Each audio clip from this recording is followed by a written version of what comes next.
Hello, আসসালামু আলাইকুম। আশা করি সবাই ভালো আছেন, আমিও ভালো আছি। কিন্তু গতকালকে রাত্রে থেকে যে ঝড়টা হয়েছে, এই ঝড়ের প্রভাব আমাদের টাঙ্গাইলে পড়ছে। তো টাঙ্গাইলে তেমন ক্ষয়ক্ষতি হয় না। আমার বাসায় দেখেন, আমার টিনের একটা বেড়া ছিল, দুইটা বেড়া দিছিলাম এখানে বসার জন্য।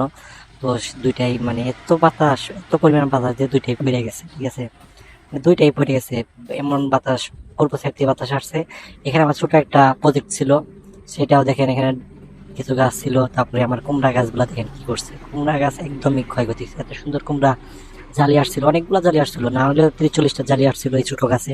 তো সেগুলা সব পড়ে গেছে, তারপর ডালগুলা ভেঙে গেছে। এদিকে পেঁপে গাছের চারা ছিল, পেঁপে গাছের চারাগুলা পড়ে গেছে সবগুলা।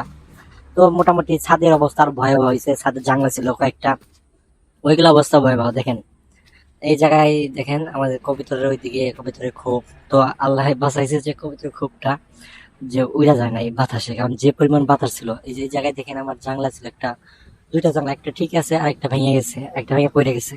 তো এত পরিমাণ বৃষ্টি আর এত পরিমাণ যে বাতাস, বাতাসে সাইডে মনে করেন যে গাছপালা যেগুলো ছিল সব ভেঙে আমার ছাদের উপরে পড়ছিল।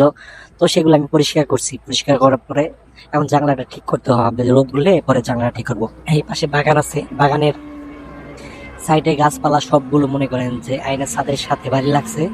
ওই ছাদের ওই পাশে দেখেন গাছগুলা মানে ভেঙে গেছে, পুরা গাছের মাথা সবগুলা ভেঙে গেছে। আর এই পাশে আছে মনে করেন যে আমার কবুতরের খোপ, এই সাইডে আছে কবুতরের খোপ। তো কবুতরের খোপের তেমন ক্ষয়ক্ষতি হয় নাই। তো ছাদের এই পাশে দক্ষিণ পাশে যেগুলা মানে জানলা ছিল, তারপরে লাউ গাছ, দুমড়া গাছ, এগুলা মানে পড়ে গেছে, বাবা ছিঁড়ে গেছে এগুলা। কিন্তু ওই পাশে ড্রাগন গাছ আছে আমার, তারপরে আপনার আর কি আছে, ড্রাগন গাছ আছে আর কুমড়া গাছের জাংলা আছে একটা। তো ওইগুলা ঠিক আছে। ড্রাগন গাছটাও মানে বাতাসে হেলে গেছে একদিক দিয়ে, কিন্তু আল্লাহর রহমতে ভালো আছে, কারণ ড্রাগন এখন এই বছর মানে ফল আসবো, ফল আসার সময় হয়েছে।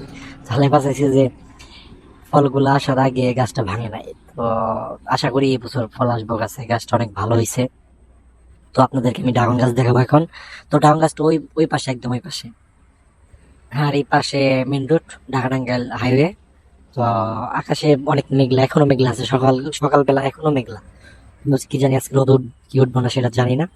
তো ওই যে আমার খোপটা দেখা যাইতেছে, কবুতর আজকে ছাড়ি নাই, গতকালকেও ছাড়ি নাই। গতকালকে ছাড়ছিলাম মানে একটু সময়ের জন্য, কারণ এত পরিমাণ বাতাস আমি ছাদে আসতেই পারি নাই। তো কিভাবে ছাড়বো খুব, আর ওদেরকে খাবারও দিতে পারি নাই। তো সকালবেলা এখন ছাড়বো খুব, ওদের ছেড়ে দেবো। আর এই যে এই জায়গায় আছে দেখেন আকাশের কি অবস্থা, এখনো পুরো মেঘলা মেঘলা হয়ে রয়েছে, অনেক সৌন্দর্য মানে সুন্দর লাগতেছে আকাশটা। আর এই জায়গায় মানে ড্রাগন গাছ, এই যে ড্রাগন গাছটা আল্লাহর মধ্যে কিছু হয় নাই, এটা দিকে ফল আসবো। ড্রাগন গাছটা অনেক সুন্দর হয়েছে। ওই পাশে একটা আছে, এইদিকে একটা আছে। তো ভিডিওটা ভালো লাগলে